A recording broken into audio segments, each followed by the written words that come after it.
찬양 감사합니다. 박수 쳐야 되겠죠? 예, 고맙습니다. 이렇게 많은 분들이 이제 39기 사무엘 학교 입학하신 거 진심으로 환영하고 감사드립니다. 인사드립니다. 안녕하세요. 예, 같이 기도하시겠습니다.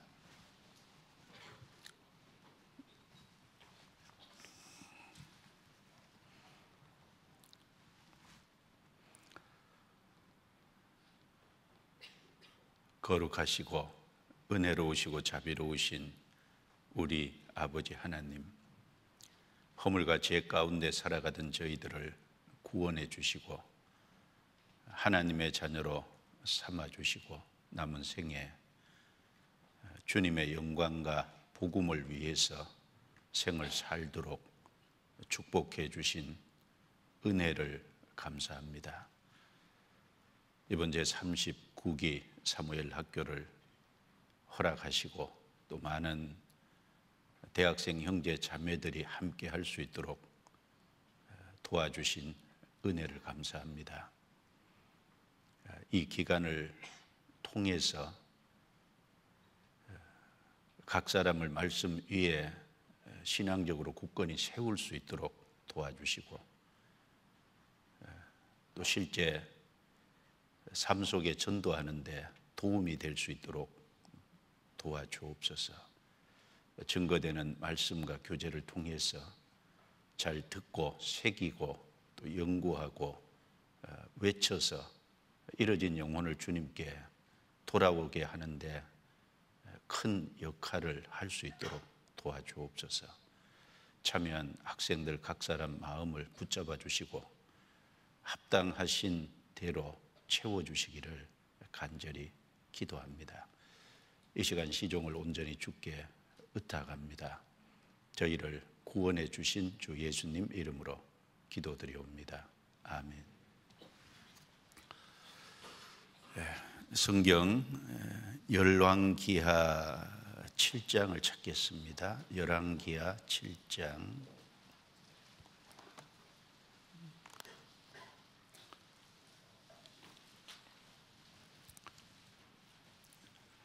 열왕기하 7장입니다.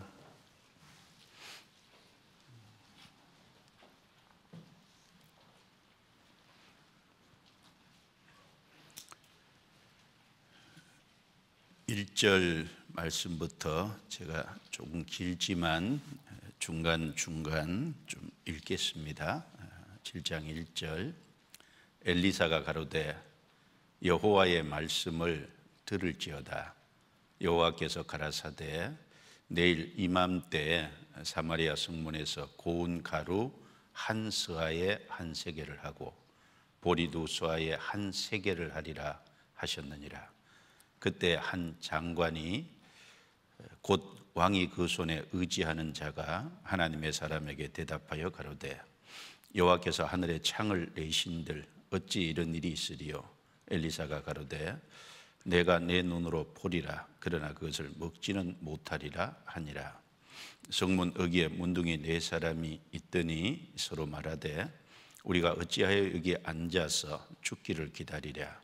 우리가 성에 들어가자고 할지라도 성중은 줄이니 우리가 거기서 죽을 것이요 여기 앉아 있어도 죽을지라. 그런즉 우리가 가서 아람 군대에게 항복하자.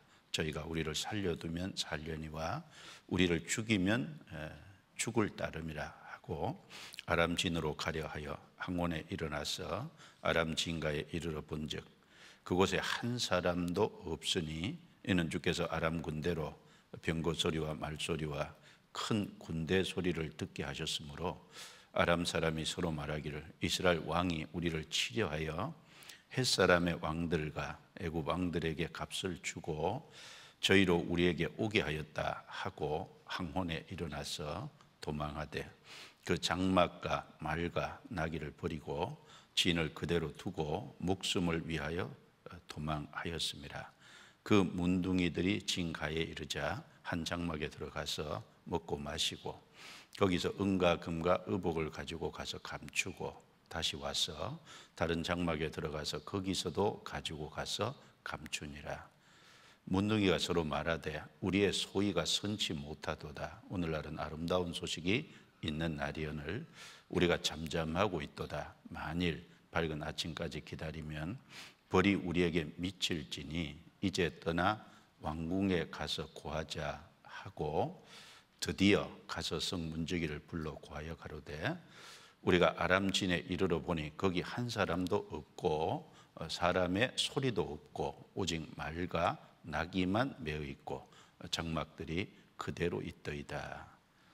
건너뛰어서 16절 백성들이 나가서 아람 사람의 진을 노략한지라. 이에 고운가루 한 서아에 한 세겔이 되고 보리 두 서아에 한 세겔이 되니 여호와의 말씀과 같이 되었고 왕이 그 손에 의지하였던 그 장관을 세워 성문에 지키게 하였더니 백성이 그 성문에서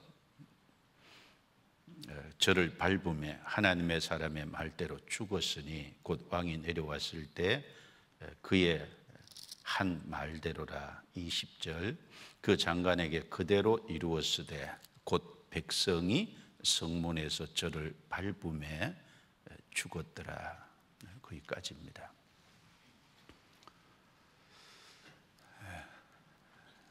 이제 짧은 시간에 열왕기하 7장을 중심으로 말씀을 좀 드려보겠습니다.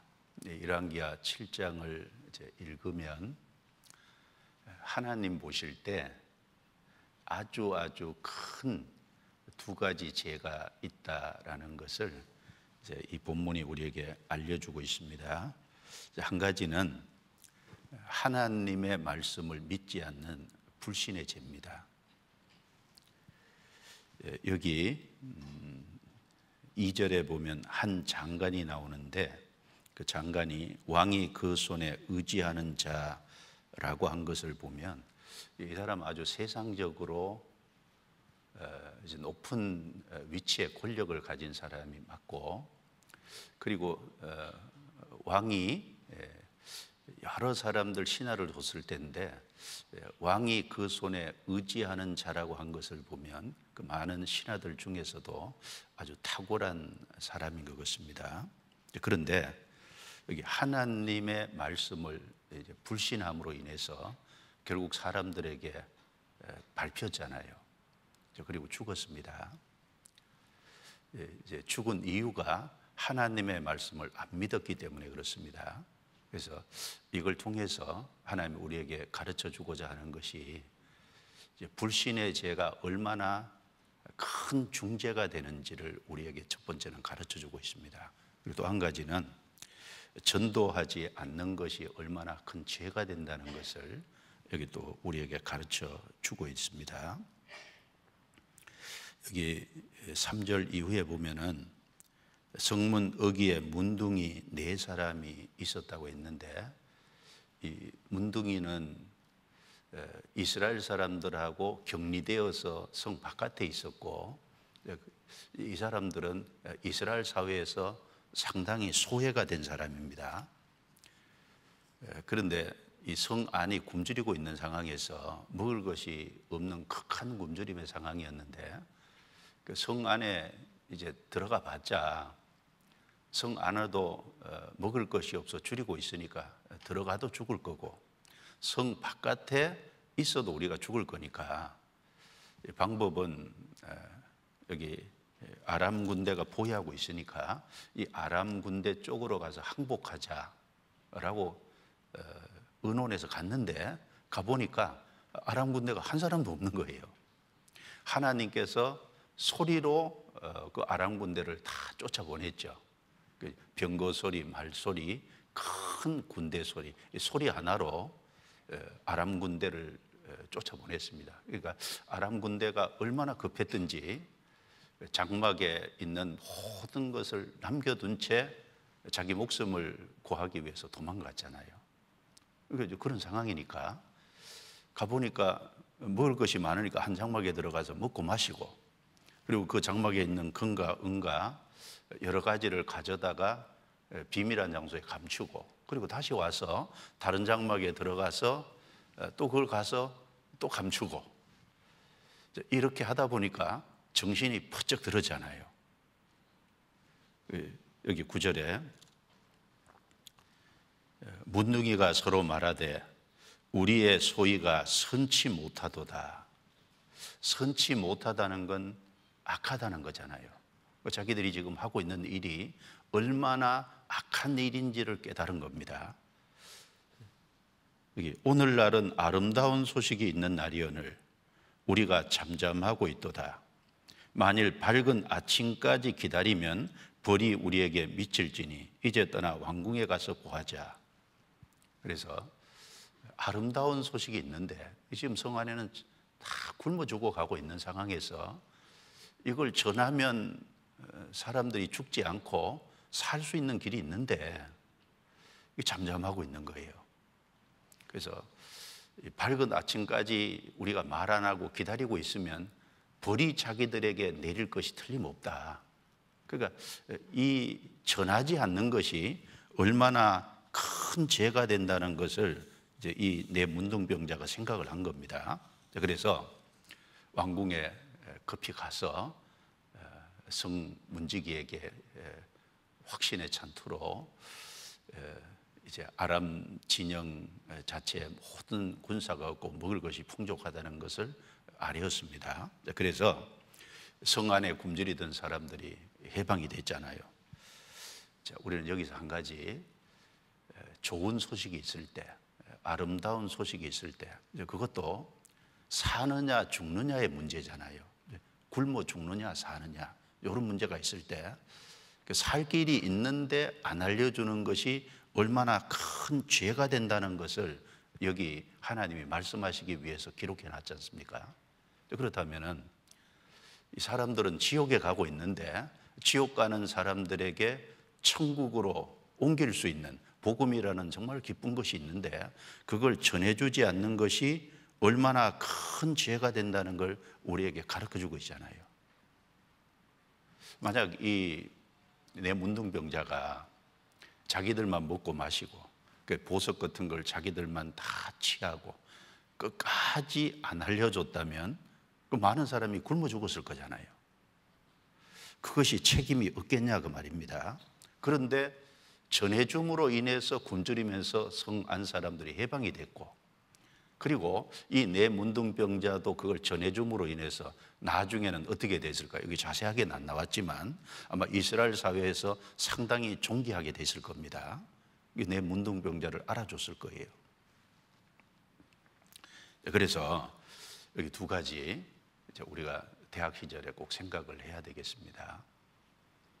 하나는 불신의 죄가 큰 죄가 된다는 걸 생각을 해야 되겠습니다. 그리고 불신이 큰 죄가 된다면 반대로 믿는 것은 얼마나 귀한 일일까? 이걸 좀 생각할 수 있잖아요. 또 한 가지는 아름다운 소식이 있는데 그걸 생사가 오갈 때 이제 전해주지 않는 것이 큰 죄가 된다면 반대로 그 전해주는 것은 얼마나 귀한 일이 될 거냐 그 말입니다. 그리고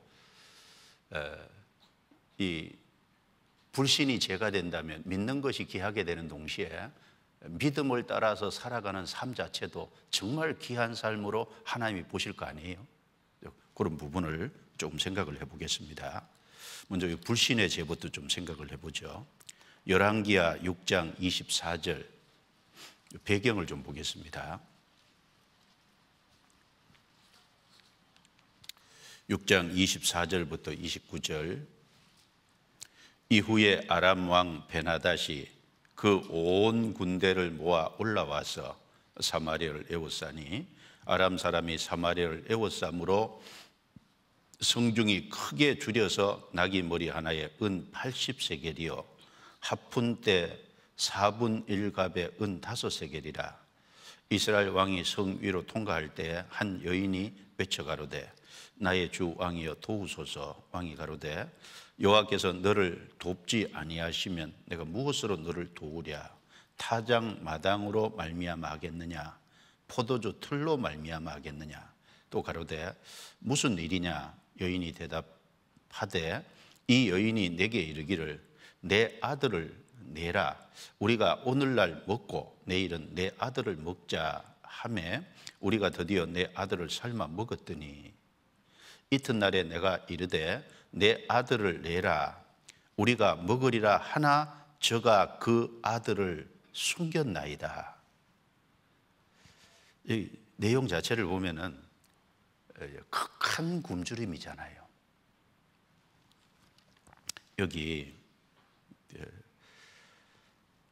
이제 25절에 보면 이제 낙이 머리 하나에 은 80세겔에 팔렸다.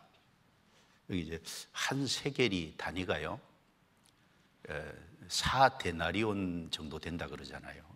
그게 이제 한 데나리온은 장정 한 사람이 하루 일하는 품삯이니까 4데나리온은 4일 일한 것이 않습니까? 그 여기 한 세겔의 단위는 대략 이제 하루에 5만 원 정도 잡는다면은 5만 원 우리 한국에 훨씬 넘지만 어쨌든 5만 원 정도 잡는다면 이제 한 세겔은 약 20만 원이 되는 거예요. 그러면 낙이 머리 하나에 80세겔이니까 1,600만 원 정도에 팔린다는 얘기잖아요. 참 먹을 것이 없으니까. 그리고 여기 합분태가 여러 가지 얘기가 있는 것 같아요. 지엄 열매라는 얘기도 있고 여러 가지 얘기가 있는 것 같은데 아마 이 여물지 않은 콩 종류로 보입니다. 완전히 익은, 그래서 그런 것이 아니라 아직 익지 않은 이 콩 종류, 이런 종류 같은데 4분 1갑에 4분 1갑은 한 1.2리터 정도 된다 그러거든요. 여물지 않은 콩, 이거 평상시에는 잘 안 먹는 건데 이거 1.2리터에 은 5세겔이니까 한 세겔이 20만 원 정도 되니까 은 5세겔이면 한 100만 원. 그러니까 여물지 않은 콩 먹을 것이 없으니까 이것이 한 100만 원 정도에 팔리는. 그리고 그 뒤에 내용을 보면은 자식을 삶아서 먹을 양식으로 고기로 먹는 상황까지 이제 온 상황이니까 이건 굶주림 정도에서도 아주 극한 굶주림이잖아요. 이 시간이 조금 더 지나면은 다 굶어 죽을 수밖에 없는 상황입니다. 이런 상황에서 하나님의 말씀이 엘리야 선지자를 통해서 위로부터 딱 내려왔잖아요. 내려왔는데 뭐라고 내려왔냐면 7장 1절이죠. 1장 1절에 엘리사가 가로되 여호와의 말씀을 들을지어다. 여호와께서 가라사대 같이 읽습니다. 내일 이맘때 사마리아 성문에서 고운 가루 한 서아에 한 세겔을 하고 보리 두 서아에 한 세겔을 하리라 하셨느니라. 얼른 이 말을 들었을 때 이제 왕도 듣고 그다음에 이제 여러 신하들도 듣고 이제 들었습니다. 근데 엘리사 선지자가 들려오시 하나님이 그렇게 말씀하셨다고. 그러니까 이렇게 여물지 않는 콩 1.2리터에 100만 원이 팔리는 이 상황에서 하루가 딱 지나면 내일 이맘때 하루 사이에 사마리아 성문에서 고운 가루 한 서아에, 고운 가루는 비쌀 거 아니에요. 그런데 이 고운 가루 한 서아에 한 세겔을 하고 보리 두 서아에 한 세겔을 하리라. 그러니까 하루 사이에 이 지금 극한 굶주림인데 양식이 아주 너무너무 풍족해질 거다. 이렇게 말씀이 내려왔을 때 여기서 왕도 들었고 대신들도 들었고 다 들었는데 여기 2절에 한 장관이 나서서 말하기를 하늘의 창을 내신들 어찌 이런 일이 있으리요. 하늘의 창을 이제 낸다고 한들 이렇게 하루살이에 하루가 지난 하루 사이에 어떻게 양식이 그렇게 풍부하게 되겠느냐. 이건 절대 불가능한 거다. 공개적으로 하나님이 말씀이 내려온 것을 무시하고 짓밟아 버렸잖아요. 그래서 여기 엘리사 선지자가 내가 내 눈으로 보리라.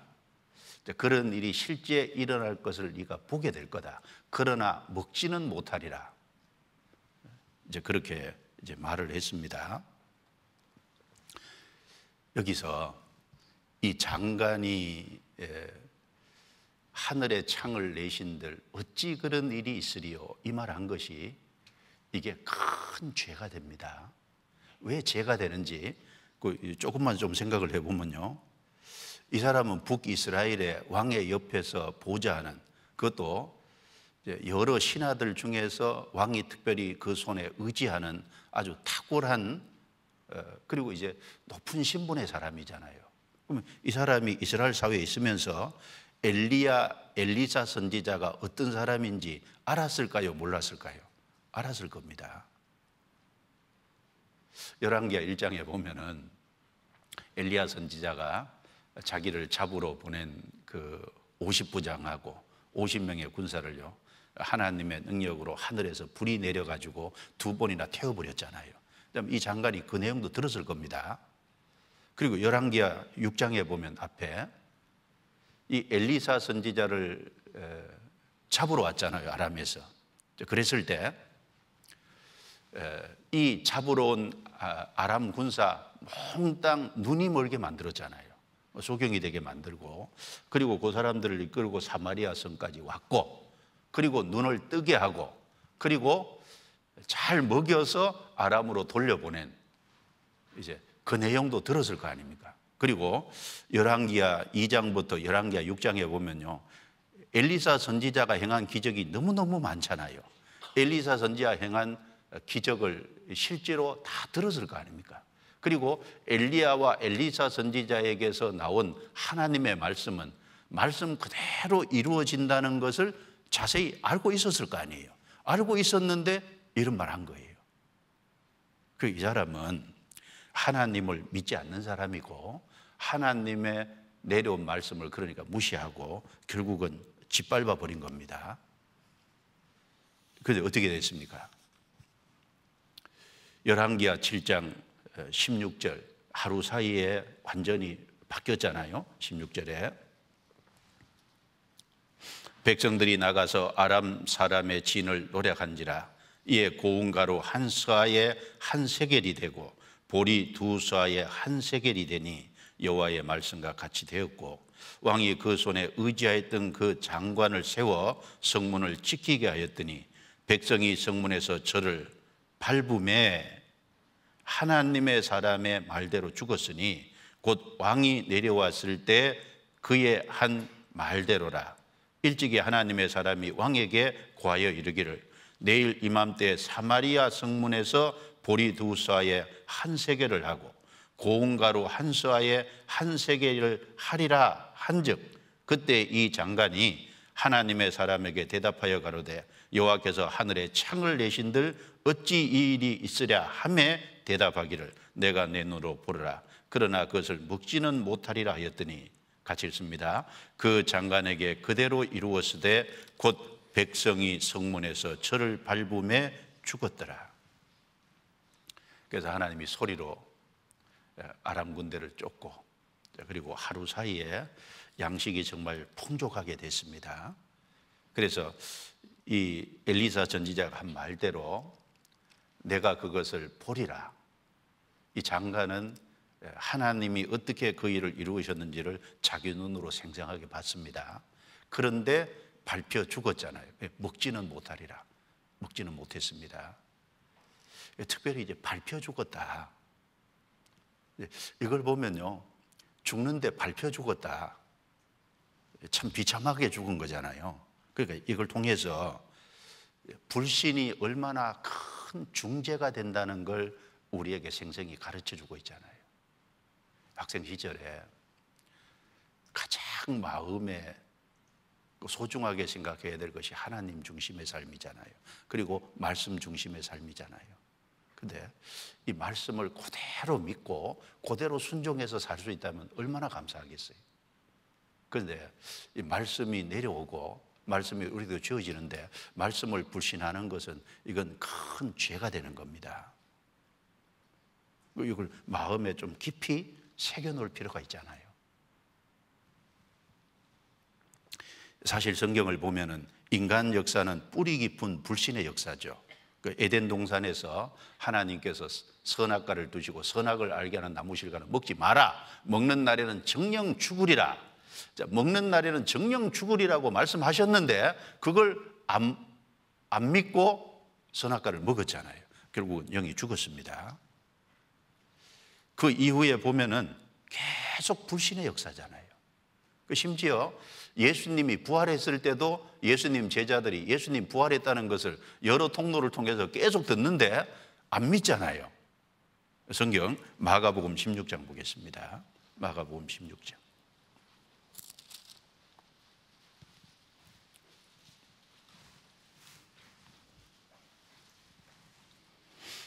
마가복음 16장 9절부터 11절입니다.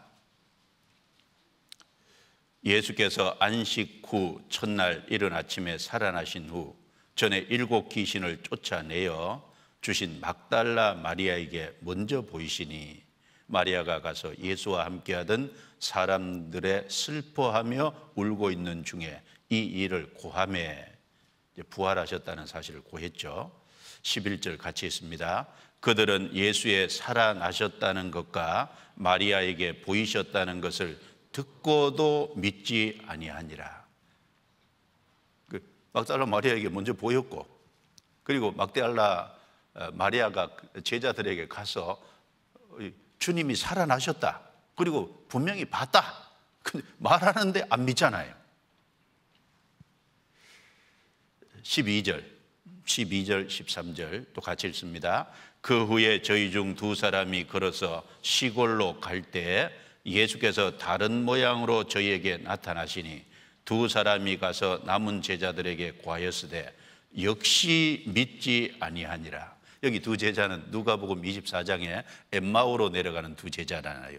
주님이 동행하시면서 그 제자들의 불신을 책망하시고 그 제자들 앞에 자신이 살아나셨다는 것을 알리셨고, 그 제자들은 그 사실을 발견하고 음식 먹던 자리에서 벌떡 일어나서 예루살렘으로 올라왔잖아요.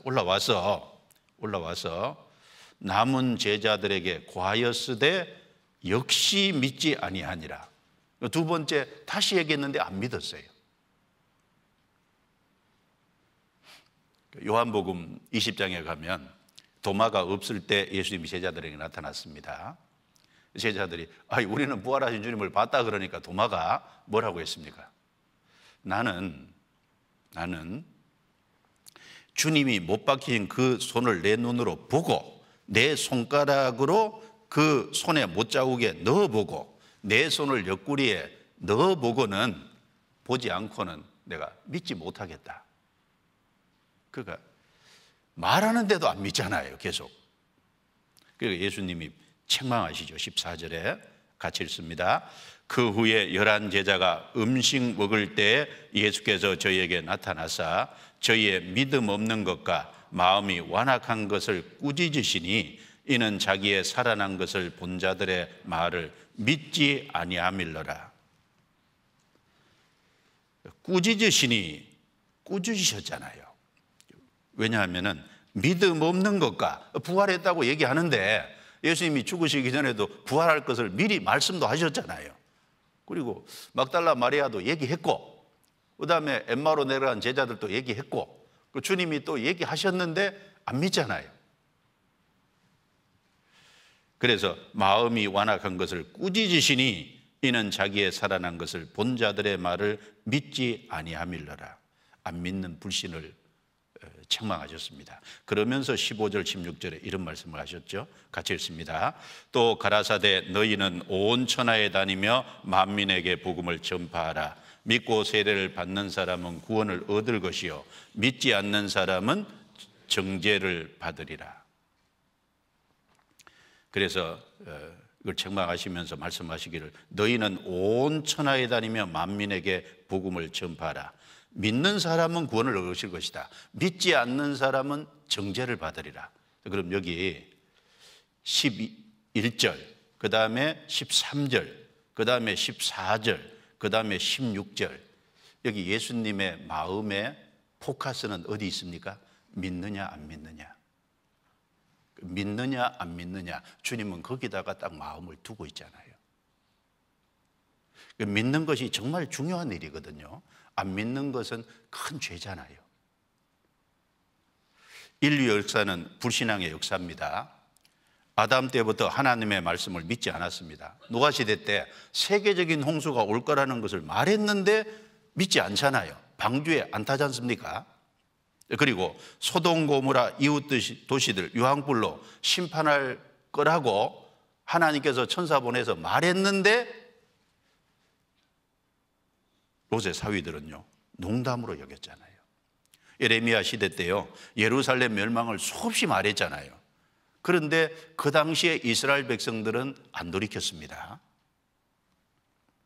심지어 예수님의 12 제자 중에 가룟 유다는 예수님과 3년 반 동안 실제로 예수님 옆에 가까이서 많은 것을 경험하고도 실제로 눈으로 보고 귀로 듣고 다 하고서도 끝까지 예수님의 구세주 되심을 주되심을 안 믿었잖아요. 그러니까 인간 역사는 불신앙의 역사입니다. 불신앙의 역사는 뿌리가 깊어요. 좀 우리 시대라고 다르냐? 우리 시대도 교회 다니는 사람은 진짜 많죠. 그런데 참으로 믿는 사람은 너무너무 적습니다.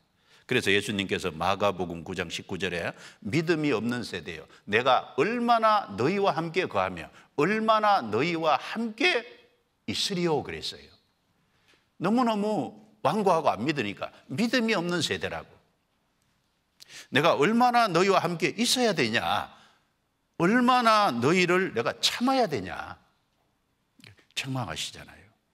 그래서 특별히 대학생 시절에 자기 믿음 문제를 진짜 확실하게 해야 되잖아요. 진짜 거듭나야 되거든요. 구원받아야 되거든요.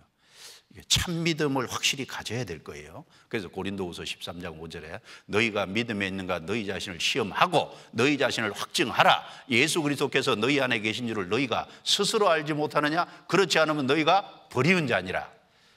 안 믿는 사람에게 믿으라고 하면 돼요. 그런데 이 고린도 교회에다 얘기했잖아요. 고린도 교회 문제가 많았죠. 바울 사도가 고린도 교회 성도들을 보니까요 마음에 고린도 교회 성도들을 향한 그들의 믿음에 의심이 생긴 거예요. 그래서 너희가 믿음에 있는가 너희 자신을 시험하고 한번 확증해 봐라. 한번 테스트 한번 해보고 확실하게 해야 될 거 아니냐. 뭘로 할까요? 말씀으로. 말씀에 창념해야죠. 말씀에 창념하면 자기 영혼 문제를 확실하게 알려고 하면요 주님이 도와주시지 왜 안 도와주세요? 도와주시죠. 그리고 자기 영혼 문제가 확실하게 된 사람은 내 주변에 있는 교회 다니는 사람이 얼마나 많아요. 그들의 믿음도 정말 거듭난 믿음인지 바른 믿음인지 분명히 할 수 있도록 도와줘야 되잖아요. 구름이요 물이 98%고 다른 게 2%랍니다. 그리고 수박도 98%가 물이고 다른 것이 2%잖아요. 해파리도 98%가 물이고 다른 것이 2%잖아요. 그러니까 이제 98%는 물이고 다른 것이 2%인데 그게 구름도 되고 그게 수박도 되고 그게 해파리도 되잖아요. 2% 다른데 전혀 다른 모습이잖아요. 그러니까 믿음의 영역에서도 그와 같을 수 있습니다. 거듭나지 않으면 비슷한 것 같은데 다른 거잖아요. 진짜 거듭나야 되거든요. 그래서 제사함이 실제 확실히 믿어지고 성령이 그 속에 들어와서 인쳐주는 믿음이 확실히 있어야 되거든요. 예수 그리스도께서 너희 안에 계신 줄을 너희가 스스로 알지 못하느냐? 그렇지 않으면 버리운 자니라. 스스로 알지 못하느냐 그 말은요 정말 믿은 사람은 자기 속에 증거를 갖고 있다 그 말이지 않습니까? 그래서 예수님이 보시는 포커스는 어디에 있냐? 믿음입니다. 믿음. 그래서 예수님 공생의 기간 중에도요 믿음 얘기를 계속 반복하셨지 않습니까? 자, 히브리서 11장 6절 찾아보겠습니다. 히브리서 11장 6절.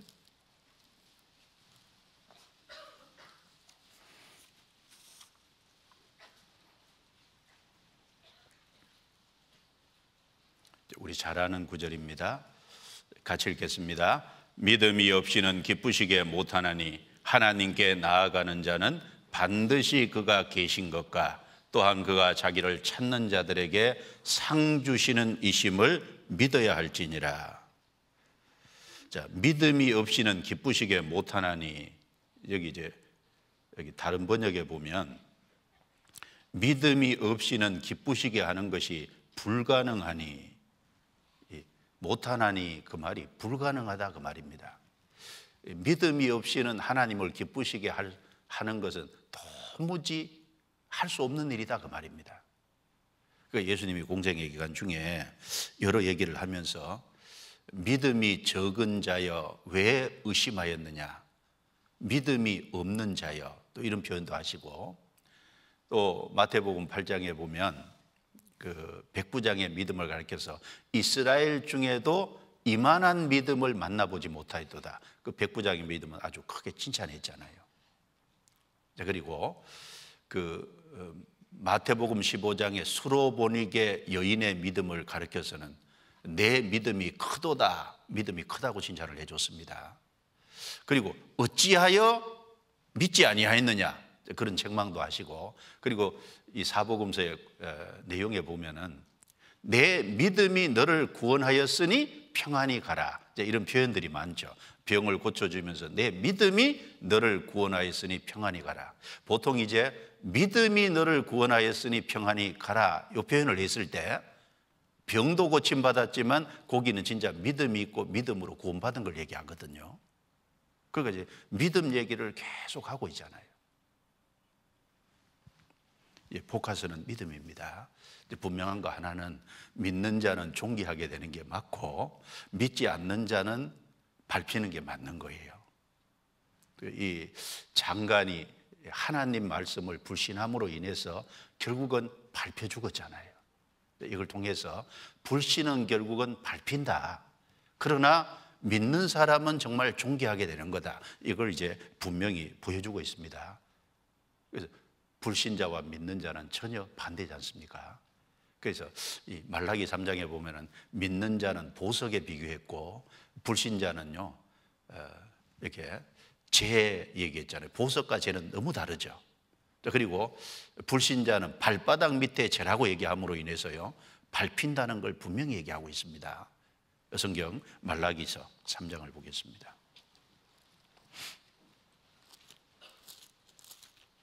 말라기서 3장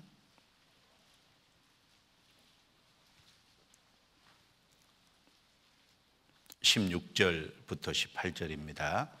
그때 여호와를 경외하는 자들이 피차에 말하며 여호와께서 그것을 분명히 들으시고 여호와를 경외하는 자와 그 이름을 존중히 생각하는 자를 위하여 여호와 앞에 있는 기념책에 기록하셨느니라. 만군의 여호와가 이르노라.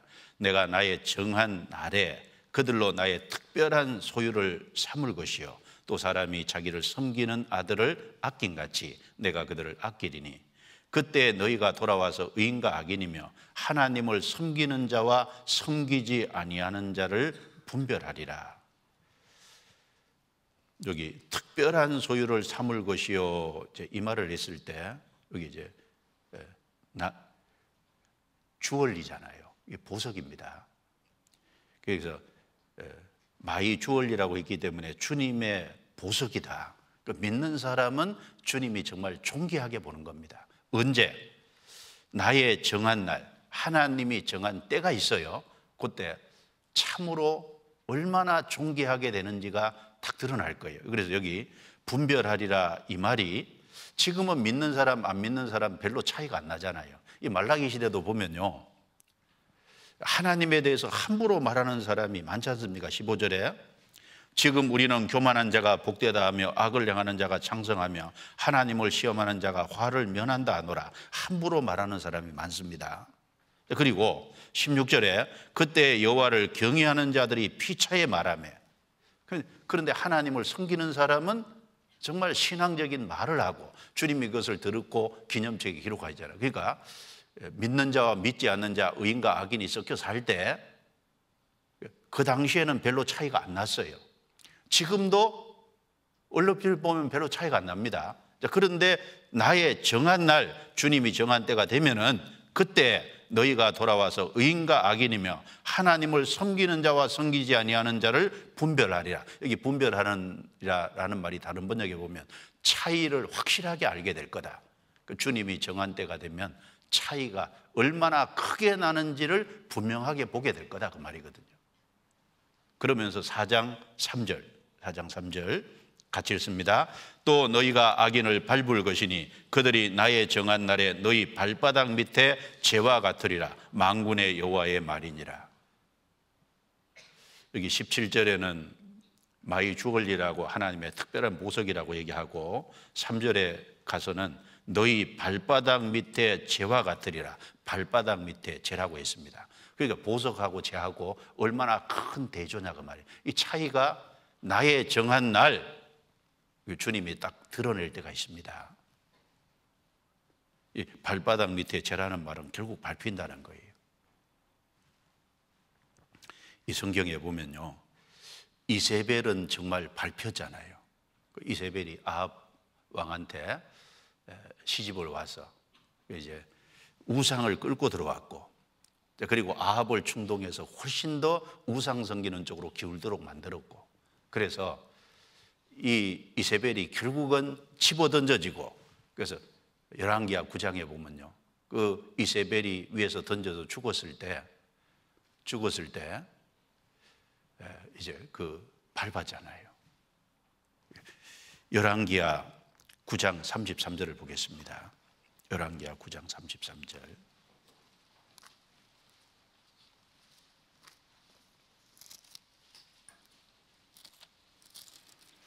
열왕기하 9장 33절입니다.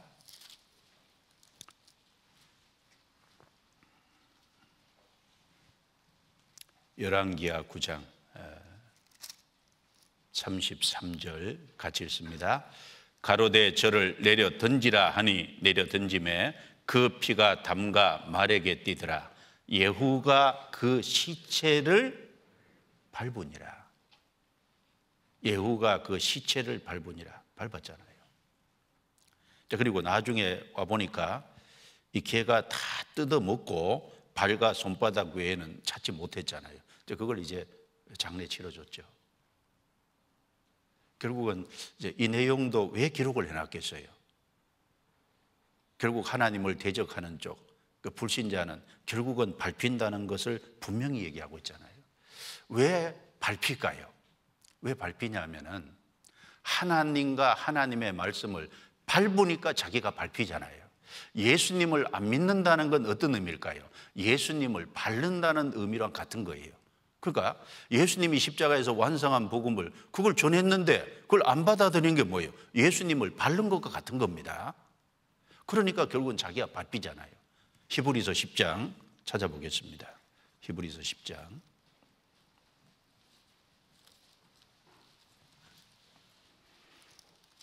28절 29절입니다.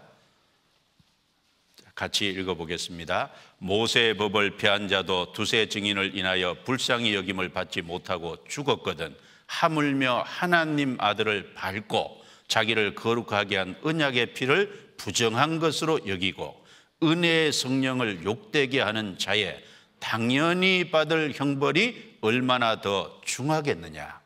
모세의 법을 폐한 사람도 돌에 맞아 죽었잖아요. 그렇다면 그 정도가 아니라 하나님 독생자가 와서 복음을 완성했잖아요.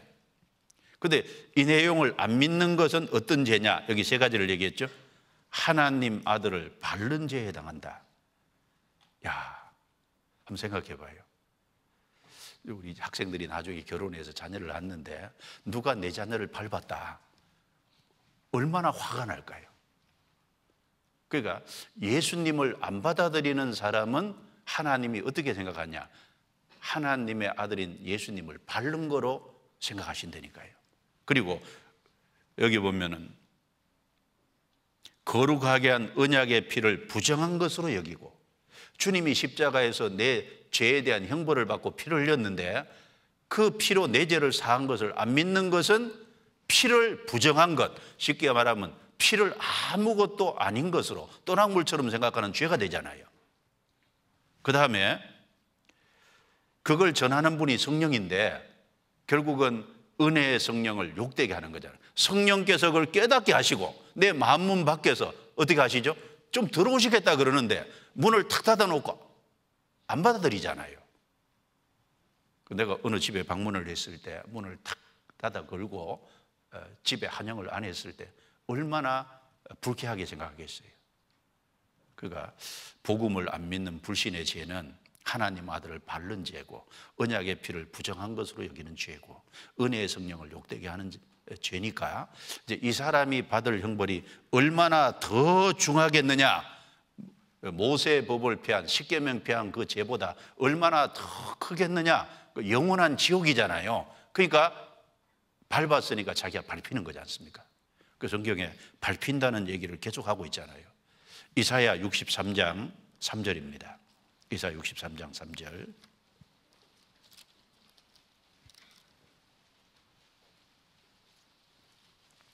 이사야 63장 3절입니다. 이사야 63장은 마지막 심판 얘기를 하면서 같이 읽습니다. 만민 중에 나와 함께한 자가 없이 내가 홀로 포도즙 틀을 밟았는데 내가 노함을 인하여 무리를 밟았고 분함을 인하여 짓밟았으므로 그들의 선열이 내 옷에 띄어 내 의복을 다 더럽혔으니 내가 홀로, 주님이 마지막 심판하실 때 홀로 포도즙 틀을 밟았는데 노함을 인해서 밟았고 분함을 인해서 짓밟았다. 그래서 요한계시록 14장, 요한계시록 19장 내용에 보면은 포도주 틀을 밟는 것처럼 주님이 짓밟는다고 말씀하시잖아요. 그러니까 이게 믿음은 존귀하게 되고 안 믿는 불신은 결국은 밟힙니다. 그래서 여리고성이 망할 때 상황도 보면은 여리고성이 망하는 그 상황에서 비록 가나안 여인이지만 기생 라합은 하나님을 믿었잖아요. 믿고 정탐꾼을 숨겨주는 그것 때문에 정말 존귀하게 됐고, 그런데 이스라엘 사람으로서 여리고성에 있는 그것은 하나님께 다 바쳐진 거니까, 첫 번째 성이지 않습니까? 바쳐진 거니까 거기 아무것도 취하지 말라 그랬는데 거기서 금덩이, 은덩이, 그리고 시날산의 외투 이런 게 탐이 나서 그걸 자기가 취했잖아요. 딱 숨겨놓으면 아무 문제 안 될 거라고 생각했잖아요. 근데 무슨 문제입니까? 하나님의 말씀이 건드리지 말으라고, 하나님께 바쳐진 거라고. 만약에 그걸 취하면 자기가 하나님께 바쳐진 죽임을 당하게 될 거라고 분명히 말씀이 내려왔음에도 그걸 무시한 거예요. 결국은 어떻게 됐습니까?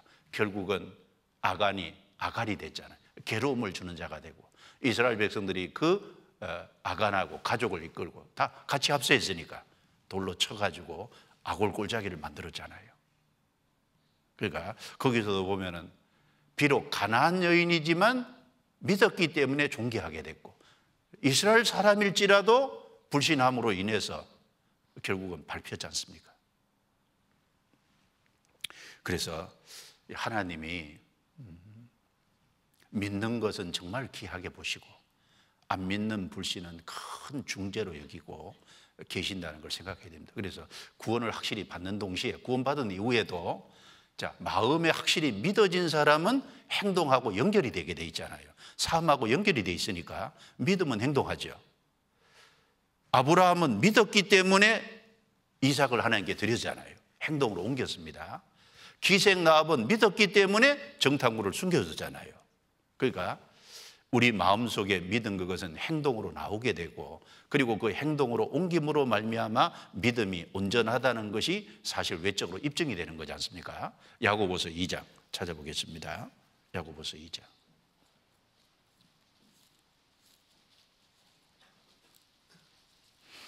야고보서 2장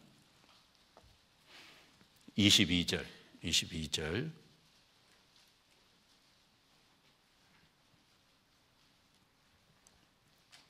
야고보서 2장 22절 같이 읽습니다.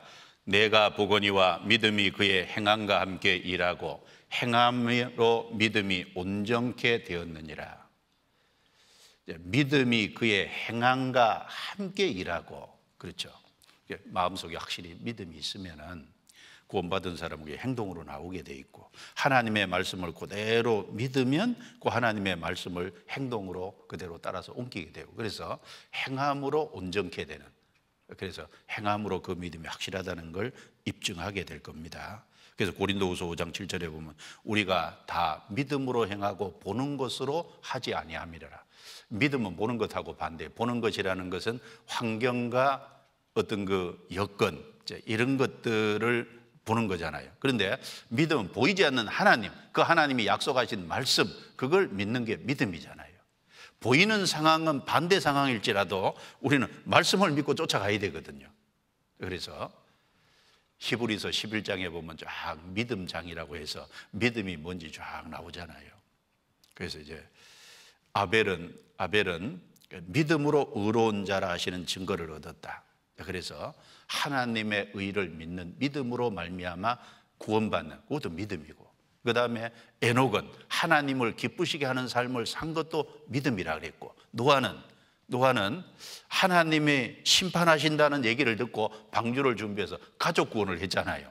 그것도 믿음이고, 아브라함, 이삭, 야곱은 가나안 땅에 왔지만 그 가나안 땅, 거기에 장막에 거해 있잖아요. 왜냐하면 하나님이 다스리고 거하실 천성이 있다는 걸 바라봤기 때문에 끝까지 장막에 거해 있잖아요. 장막에, 텐트에 거해 있습니다. 이 땅에다 소망을 두지 않았다는 말이죠. 그것도 믿음이고, 그리고 이삭을 드리라고 할 적에 하나님이 이삭을 통해서 후손 주시겠다고 분명히 얘기했는데, 이삭 죽이면 이삭 통해서 후손이 안 나잖아요. 그러니까 내가 죽일지라도 하나님이 이삭을 다시 살릴 거다, 죽일지라도 하나님이 살릴 거다는 그 말씀을 붙잡는 게 있으니까 그 믿음이 있었잖아요. 그러니까 이삭을 드리려고 했잖아요.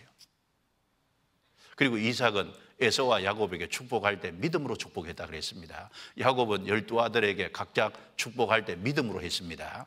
모세도 거기 믿음으로 했다 그래요. 이스라엘 백성들이 홍해 건넌 것도 믿음으로 했습니다. 기생 라합이 정탐꾼 선교도 믿음입니다.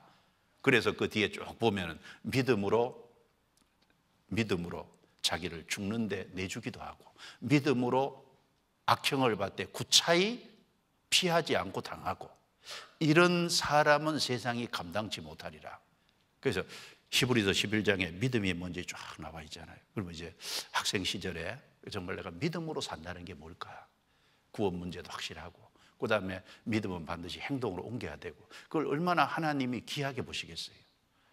불신은 바피지만 믿음은 존귀한 겁니다. 그리고 믿음이 행함으로 나올 때 그걸 하나님이 얼마나 귀하게 보시겠냐.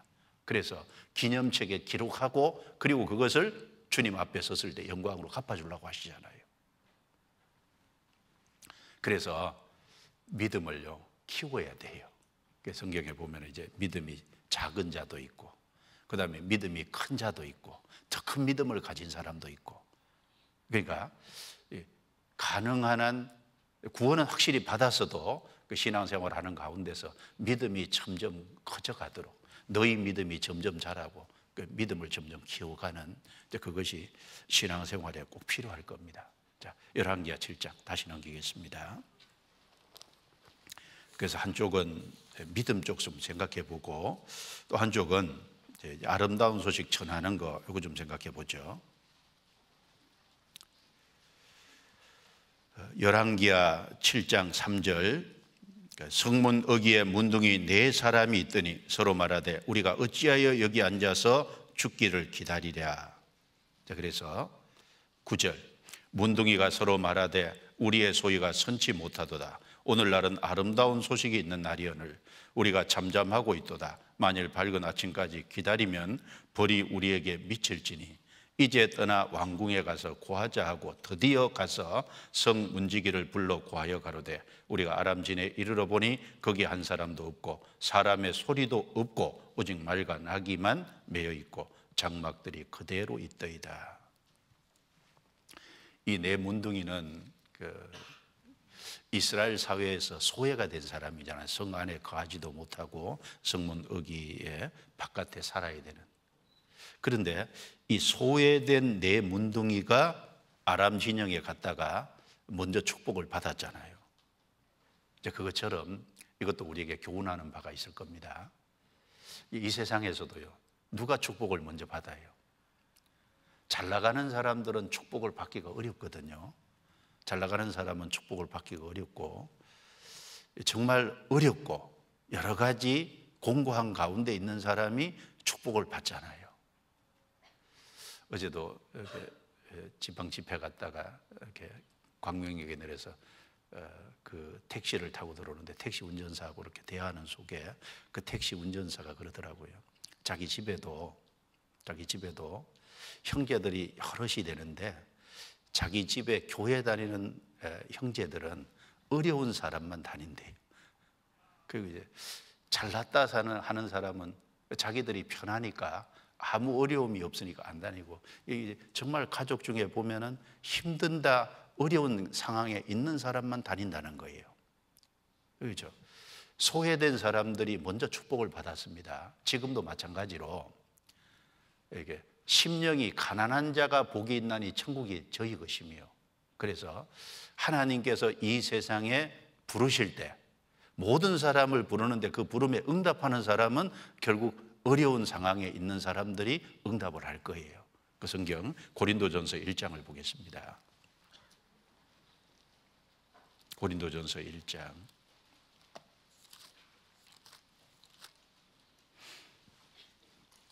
26절부터 29절입니다. 형제들아 너희를 부르심을 보라. 육체를 따라 지혜 있는 자가 많지 아니하며 능한 자가 많지 아니하며 문벌 좋은 자가 많지 아니하도다. 그러나 하나님께서 세상에 미련한 것들을 택하사 지혜 있는 자들을 부끄럽게 하려 하시고 세상에 약한 것들을 택하사 강한 것들을 부끄럽게 하려 하시며 하나님께서 세상에서 천한 것들과 멸시받는 것들과 없는 것들을 택하사 있는 것들을 폐하려 하시나니. 29절 같이 있습니다. 이는 아무 육체라도 하나님 앞에서 자랑하지 못하게 하려 하십니다. 그래서 교회 안에 구원받은 사람들의 면면을 쭉 보면은 지혜 있는 자가 없는 건 아니에요. 그 많지 않잖아요.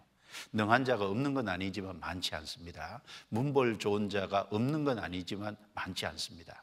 특별히 하나님께서 여기 미련한 것들, 약한 것들, 천한 것들, 멸시받는 것들, 없는 것들, 소외되는 이 네 문둥병자가 먼저 축복을 받았듯이 마찬가지로 이 연약한 사람들이 먼저 축복을 받습니다. 그리고 이제 문둥병자 이 사람들이 자기들이 축복을 받았기 때문에 자신들의 본 것이 분명하니까 확신을 가지고 왕궁에 가서 힘있게 문지기들에게 말을 했잖아요.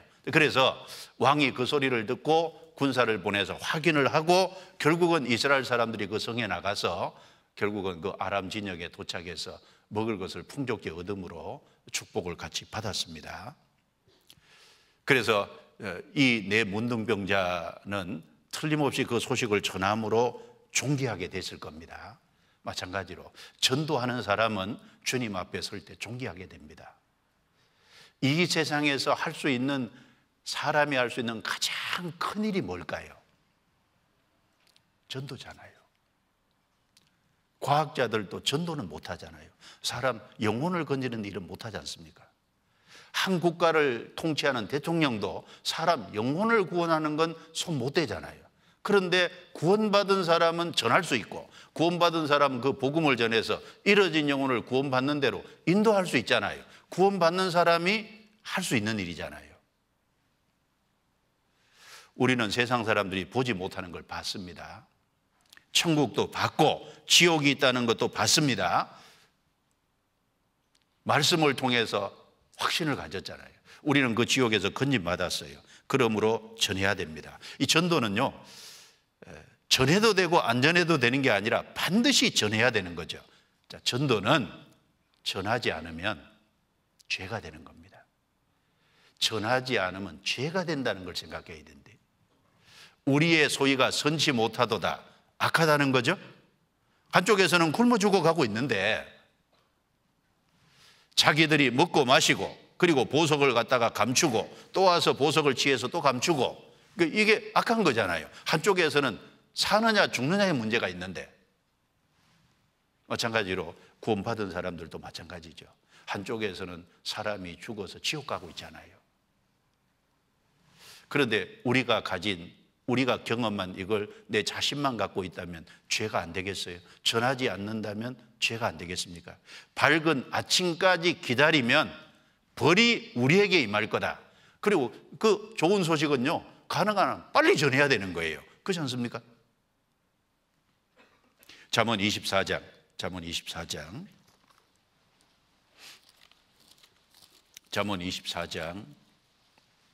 11절 12절입니다.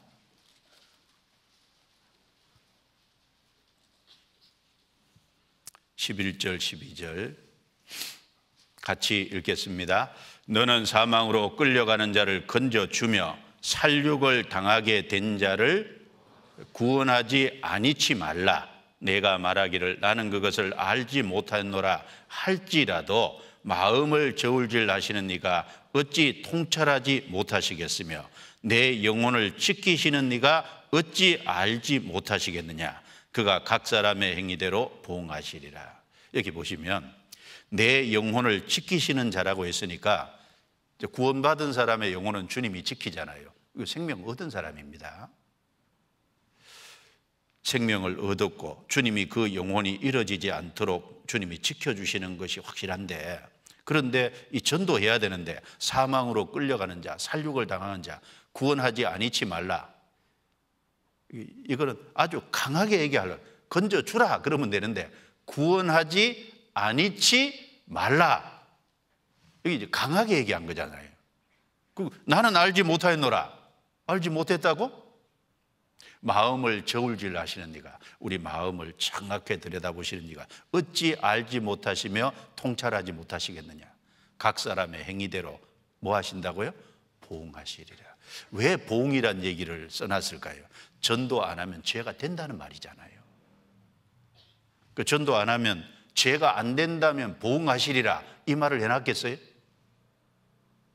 고의적으로 그걸 안 전했을 때 죄가 안 되겠냐고. 그리고 신약 성경 봐요. 고린도전서 9장입니다. 고린도전서 9장.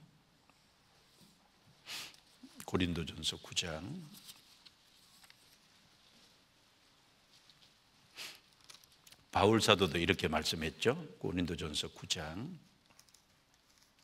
16절 17절 같이 읽습니다. 내가 복음을 전할지라도 자랑할 것이 없음은 내가 부득불할 일임이라. 만일 복음을 전하지 아니하면 내게 화가 있을 것이미로라. 내가 내 임의로 이것을 행하면 상을 얻으려니와 임의로 아니한다 할지라도 나는 직분을 맡았노라. 바울이 꼭 전해야 되는 이유를 두 가지 얘기했죠. 하나는 전하지 않으면 화가 있다. 또 한 가지는 나는 직분을 맡았다. 직분을 맡았으니까 당연히 해야 될 일이고, 전하지 않으면 화가 있다. 어떤 화가 있을까요? 어떤 화가 있는지 자세히 안 써놨어요. 전도하지 않는 건 책임이 분명히 있습니다. 화가 있다는 것을 말한 것, 이 말은 죄가 된다는 말이거든요. 죄가 안 되면 이렇게 말을 안 할 겁니다. 한번 생각해 봐요. 이 세상은 국가가 많잖아요. 그 국제사회, 국제법에서 인정하는 국가가 한 241개가 되고 유엔에 가입된 국가가 찾아보니까 한 193개인가 되더라고요. 근데 240개 국가가 넘는데, 그런데 하나님이 내려다 보실 때 영적으로는 딱 두 국가밖에 없잖아요. 하나는 하나님의 나라, 하나는 사탄의 나라지 않습니까? 여러분, 어떤 두 국가 사이에 큰 전쟁이 있어서 전쟁 중이라면요, 전쟁 중인데 군사가 전쟁에 나가서 한쪽에서는 동료들이 죽음을 각오하고 싸우는데 무서워서 한쪽에 숨어 있고 그리고 뒤로 돌아서 피해 간다면요, 죄가 안 되겠냐?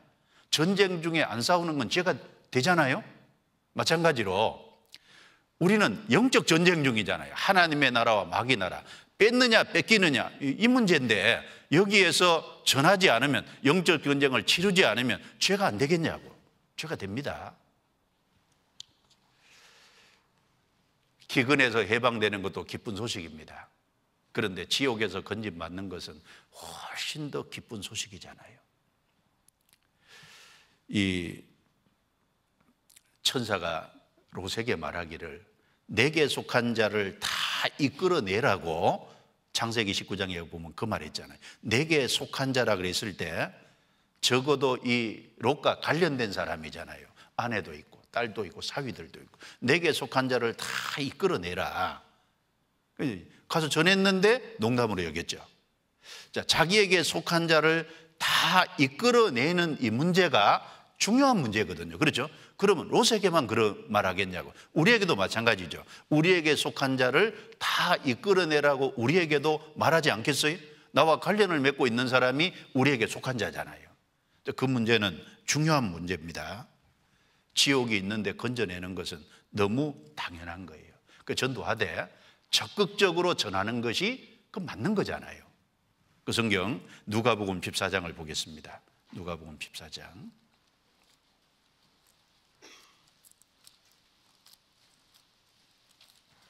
누가복음 14장 16절 17절입니다.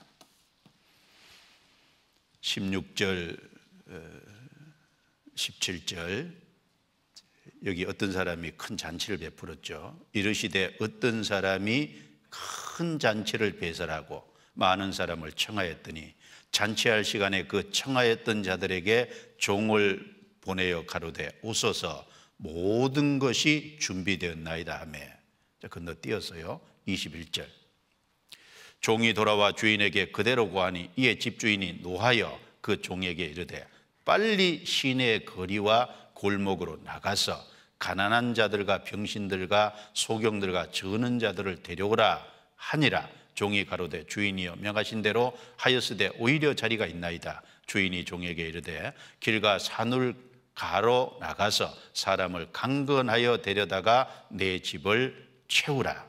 여기 종을 3번 보냈는데 17절에 처음에는 오소서 오소서, 그 다음에 21절에 보면 빨리 나가서 데려오라. 여기 이제 빨리 그리고 나가서 데려오라.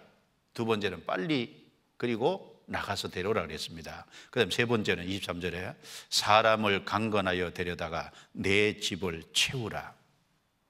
점점 강도가 세지죠. 처음에는 오소서, 두 번째는 빨리 가서 데려오라, 세 번째는 강건하여 데려다가 내 집에 채우라. 여기 강건이라는 게 뭘까요? 폭력죄라는 말은 아니죠. 천주교는 이걸 오해해가지고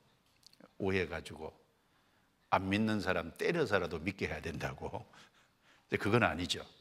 강건한다는 것은 정말 간절히 권하라는 거예요. 그러니까 이제 어떻게든지 강건해서 데려올 수 있으면 데려오라는 거잖아요. 내 집을 채우라. 그래서 이 전도하는 건 용기도 필요하고 아마 담대함도 필요할 겁니다.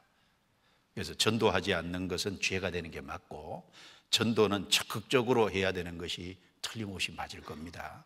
그래서 전도하기 전에는 여기 이제 강건하여 데리고 오려면요 용기가 필요하잖아요.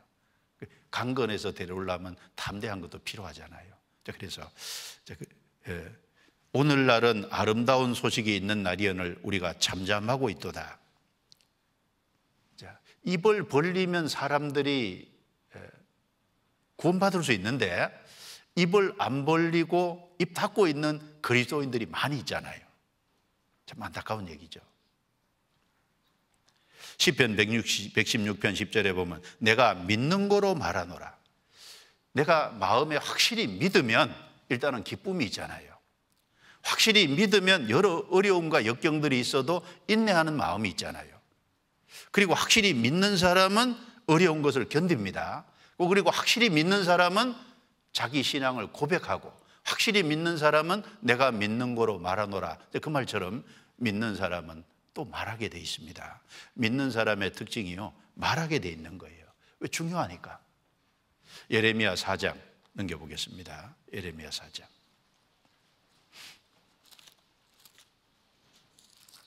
19절입니다. 예레미야 4장 19절. 자, 같이 읽겠습니다. 그들이 만일 이르기를 4장 19절. 죄송합니다. 19절 같이 읽습니다. 슬프고 아프다. 내 마음속이 아프고 내 마음이 답답하여 잠잠할 수 없으니 이는 나의 심령 내가 나팔 소리와 전쟁의 경보를 들음이로다. 여기 잠잠할 수 없으니, 예레미야는 그 당시에 잠잠할 수가 없었습니다. 말할 때마다 조롱을 받고, 말할 때마다 따돌림을 받고, 말할 때마다 여러 환난과 어려움이 오지만 잠잠할 수 없도다. 왜 없냐 하면 나팔 소리와 전쟁의 경보를 들음이로다. 결국은 백성이 전쟁통에 바벨론으로 잡혀가는 이 문제가 있으니까 백성들을 빨리 돌이키게 해야 되는데 잠잠할 수가 없는 거잖아요. 마찬가지로 우리는 지옥을 알고 있는 사람입니다. 천국도 알고 있는 사람이에요. 그 지옥에서 건진받아 천국으로 가는 답이 뭔지도 명확하게 알고 있는 사람이에요. 내가 믿는 거로 말하노라. 믿으니까 확실히 얘기해야 될 겁니다. 그리고 간단하게 좀 개인 전도를 위한 준비와 자세를 잠깐만 얘기를 좀 해보면 5가지 좀 생각을 해보는 게 좋겠습니다. 첫 번째는 한 사람을 구원하는 거, 이것은 내 힘으로 되는 것이 아닌 게 분명할 겁니다. 우리가 사람 마음을 바꿀 수가 없어요. 내가 말은 할 수 있어도 사람 마음을 내가 움직일 수는 없잖아요. 그러니까 한 사람이 확실히 구원받고 한 사람의 신앙이 세워지는 것은, 이것은 주님이 하시는 일이지 내가 하는 일은 아니잖아요. 그래서 고린도전서 3장에 보면 바울 사도가 나는 심었고 아볼로는 물을 주었으되 오직 하나님은 자라나게 하시나니.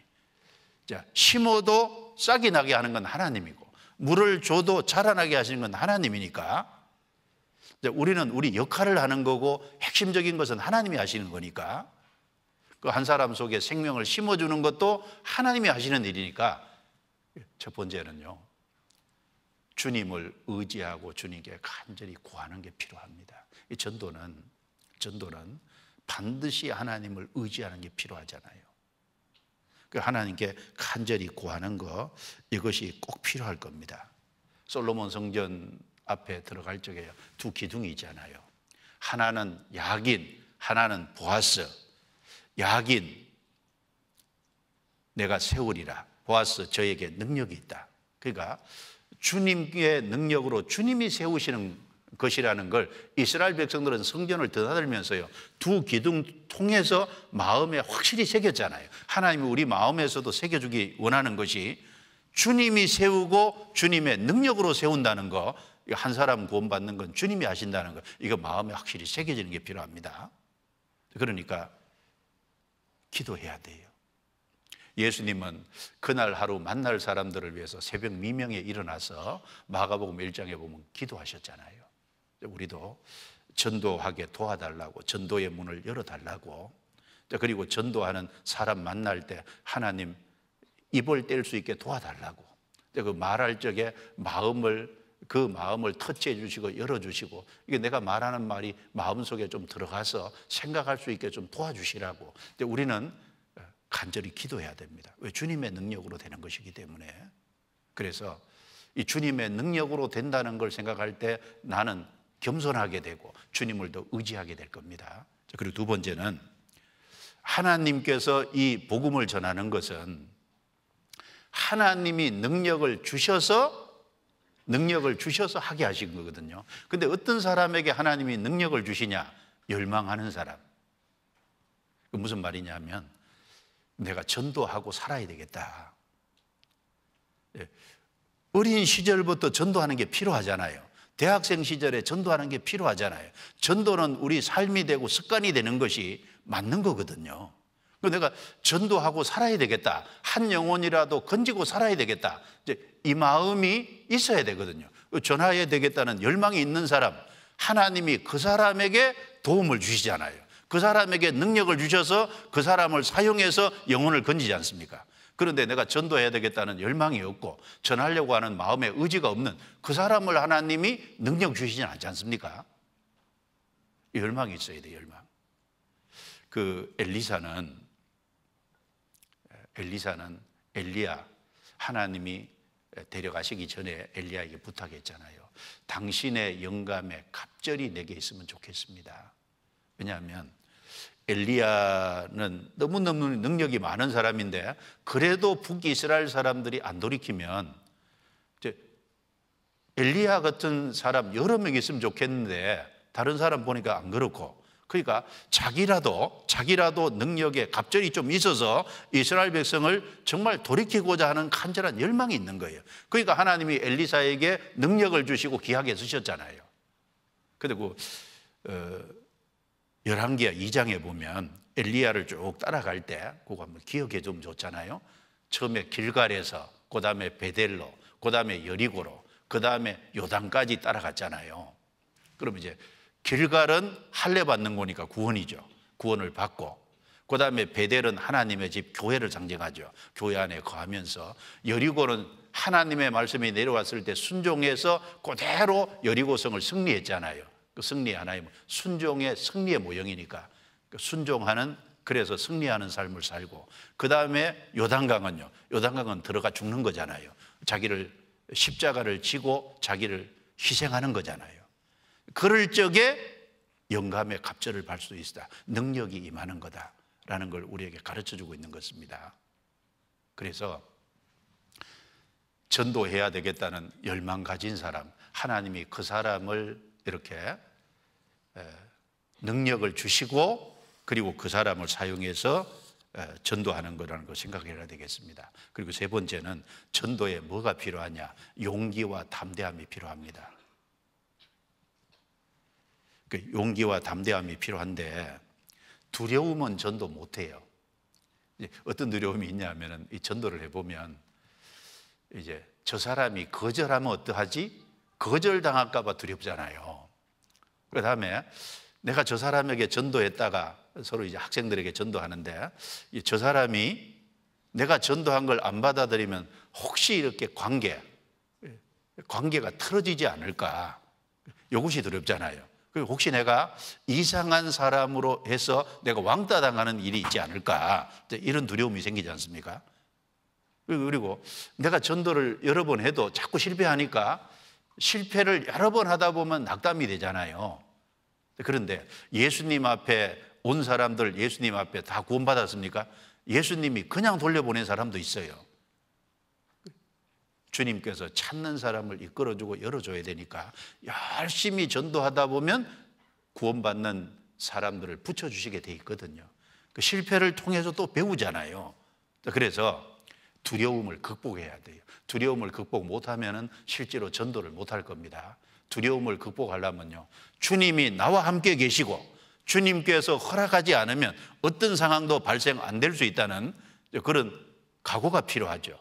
그 주님이 고난받은 세상에서 나도 좀 고생해야 되겠다, 이 생각이 있으면 담대한 마음이 생기잖아요. 고생 좀 해도 괜찮으니까. 그래서 마태복음 10장 보겠습니다. 마태복음 10장. 예수님께서 이런 말씀을 하셨습니다. 마태복음 10장 24절, 제자가 그 선생보다 또는 종이 그 상전보다 높지 못하나니 제자가 그 선생 같고 종이 상전 같으면 조카도다. 집 주인을 바알세불이라 하였거든 하물며 그 집 사람들이라. 주님은 주인이고 우리는 종이죠. 집 주인은 예수님이 바알세불이라 얘기를 들었다면 우리는 집 사람들인데 어떤 얘기도 들을 수 있잖아요. 이제 이런 마음을 처음부터 예산을 잘 세워야 되잖아요. 아, 내가 이건 당할 수 있는 얘기다. 그 다음에 28절에 몸은 죽여도 영혼은 능히 죽이지 못하는 자들을 두려워하지 말고 오직 몸과 영혼을 능히 지옥에 멸하신 자를 두려워하라. 두려움을 극복해야 되잖아요. 그 사람이니까 다 두려움이 있을 수 있죠. 그 두려움을 극복해야 되는데 참새 2마리가 한 아사리온에 팔리는 것이 아니냐. 그러나 너희 아버지께서 허락지 아니하시면 그 하나라도 땅에 떨어지지 아니하리라. 너희에게는 머리털까지 다 세신 바 되었나니 두려워하지 말라. 너희는 많은 참새보다 귀하니라. 그렇죠. 주님이 내 형편을 다 아시죠. 주님이 나와 함께 계시죠. 주님이 허락하시지 않으면 참새 한 마리도 안 떨어진다면, 주님이 허락하지 않으면 내 상황 하나님이 허락하시는 모든 것에서 되는 겁니다. 그 주님이 나와 함께 계시고 내가 고난과 어려움을 겪더라도 주님이 허락한 상황을 지켜주실 것을 믿으면 그 믿는 믿음으로 두려움을 극복할 수 있잖아요. 가장 큰 힘은요, 주님이 같이 계신다는 거예요. 주님이 나와 같이 계신다는 걸 의지하면 담대할 수 있습니다. 주님이 머리털까지 다 세시는데 뭐는 모르시겠어요? 그래서 용기와 담대함이 꼭 필요할 겁니다. 지혜보다도 먼저는 담대함이 필요해요. 담대함이 없는 사람은 이제 입을 띄지도 못하거든요. 지혜를 생각할 게 아니라 먼저 담대함을 생각해야 됩니다. 주님 의지하면 사람은 담대합니다. 그리고 네 번째는 말씀을 준비해야 되겠죠. 마태복음 10장 27절에 이렇게 말씀했습니다. 내가 너희에게 어두운 데서 이르는 것을 광명한 데서 말하며 너희가 귀 속으로 듣는 것을 집 위에서 전파하라. 자, 여기 말씀하기를 어두운 데서 이르는 것을 광명한 데서, 밝은 데서 말하고 귀 속으로 듣는 것을 집 위에서 전파하라. 그러니까 은밀히 깨달은 것을 공개적인 장소에서 말하라고 말이잖아요. 아마 예수님이 제자들을 가르칠 때 밤에도 가르쳤을 거예요. 주님과 가까이 하는 속에서 제자들은 주님께 많이 배웠을 겁니다. 그 배운 것을 이제 공개적으로 얘기하잖아요. 마찬가지로 전도를 하려면 한 가지 전할 내용을 충분히 준비해야 될 거예요. 우리 전도하다 보면 또 하나 겁나는 게, 전도하다가 상대방이 질문하면 내가 뭐라고 대답하지? 그거 이제 겁나잖아요. 그러니까 상대방이 뭘 물어올까봐 대답 못할까봐 전도 못하는 경우도 있으니까. 그런데 충분히 준비가 되면 얼마든지 말할 수 있잖아요. 그래서 베드로전서 3장 15절에 너희 마음에 그리스도를 주로 삼아 거룩하게 하고 너희 속에 있는 소망에 관한 이유를 물어오는 자에게 대답할 것을 항상 예비하되, 대답할 것을 항상 예비하되.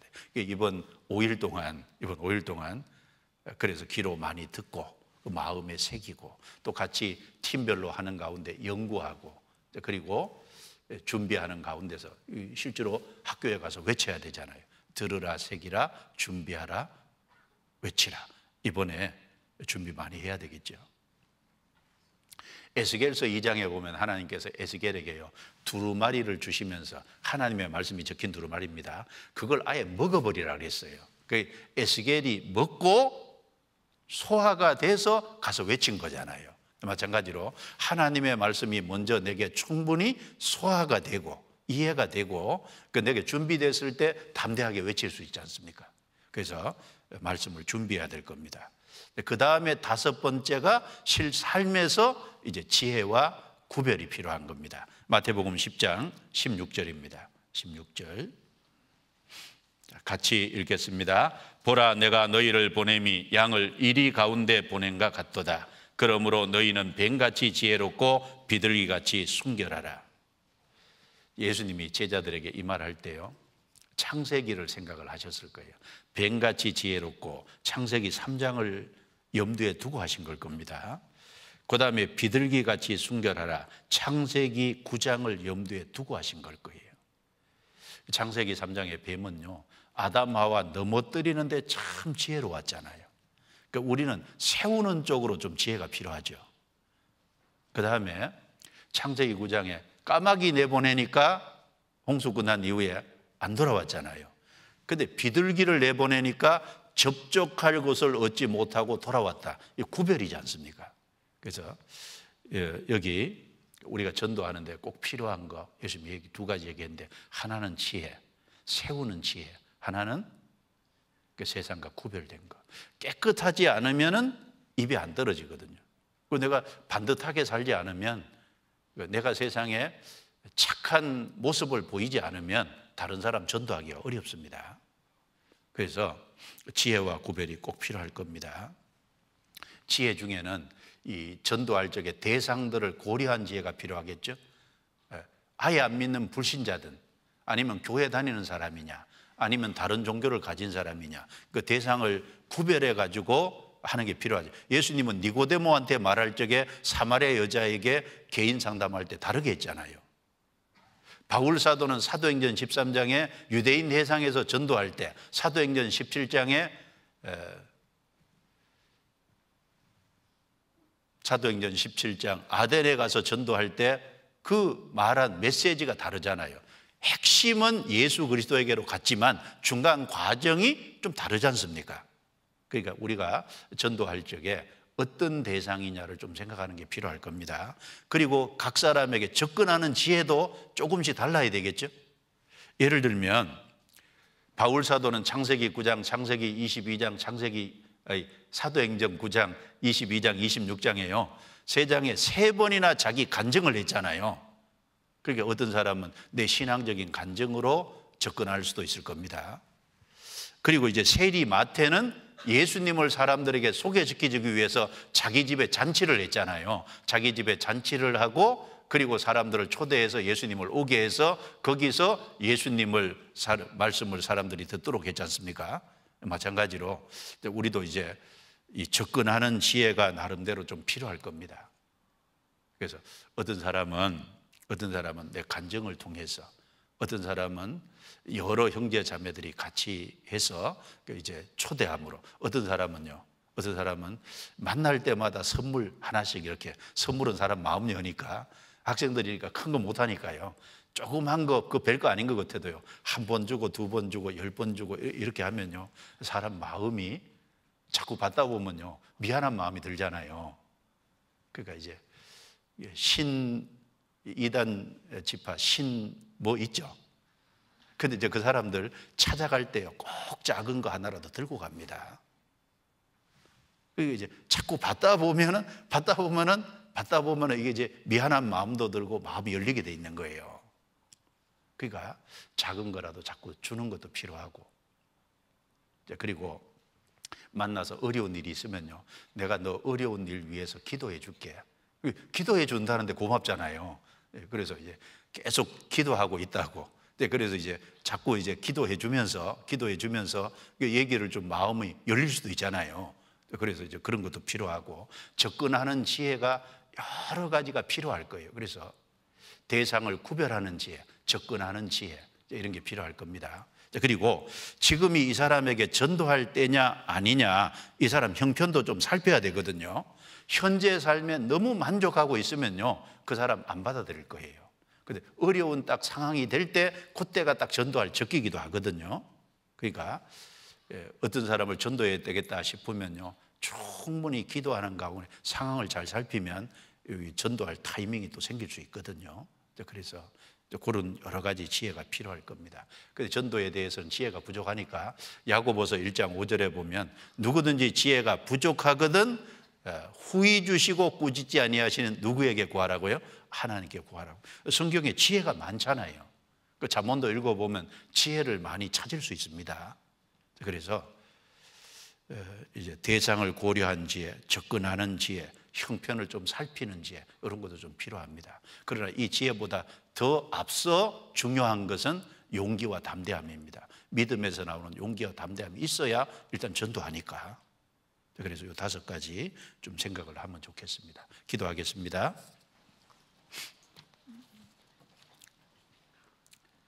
하나님 감사합니다. 오늘 소중한 시간을 주시고 하나님 말씀을 통해서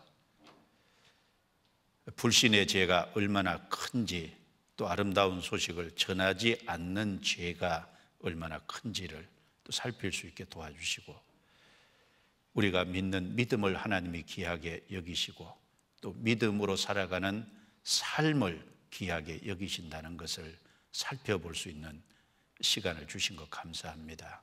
또 그리고 한 주간 사무엘 학교를 통해서 전도에 필요한 것을 준비하고 또 실제 삶에서 영혼을 건지는 데 큰 힘이 될 수 있도록 한 주간을 역사해 주시고 각 사람 형편대로 채워주시기를 기도합니다.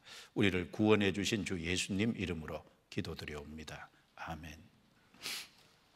네, 수고하셨습니다.